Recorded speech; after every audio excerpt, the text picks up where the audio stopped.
پاکستان نے ٹی20 world cup squad تقریباً final کر لیا ہے۔ سری لنکا کے خلاف سیریز کے بعد اسکواڈ کا اعلان کیا جا سکتا ہے۔ ذرائع کے مطابق سلمان علی آغا کپتان برقرار رہیں گے۔ شاہین آفریدی کی شمولیت فٹنس سے مشروط ہوگی۔ شاہین مکمل فٹ نہ ہوئے تو وسیم جونیئر کو چانس ملے گا۔ وکٹ کیپر کے لیے خواجہ نافع اور عثمان خان کے نام شامل ہیں۔ شاداب خان کی ورلڈ کپ اسکواڈ میں شمولیت یقینی نظر آ رہی ہے۔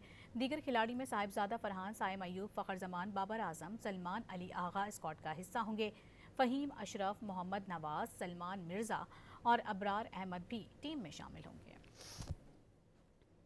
پاکستان نے ٹی20 ورلڈ کپ اسکواڈ تقریباً فائنل کر لیا ہے۔ سری لنکا کے خلاف سیریز کے بعد اسکواڈ کا اعلان کیا جا سکتا ہے۔ ذرائع کے مطابق سلمان علی آغا کپتان برقرار رہیں گے۔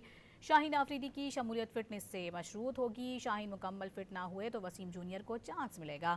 وکٹ کیپر کے لیے خواجہ نافع اور عثمان خان کے نام شامل ہیں۔ شاداب خان کی ورلڈ کپ اسکواڈ میں شمولیت یقینی نظر آ رہی ہے۔ دیگر کھلاڑی میں صاحبزادہ فرحان، سائم ایوب، فخر زمان، بابر اعظم، سلمان علی آغا اسکواڈ کا حصہ ہوں گے۔ فہیم اشرف، محمد نواز، سلمان مرزا اور ابرار احمد بھی ٹیم میں شامل ہوں گے۔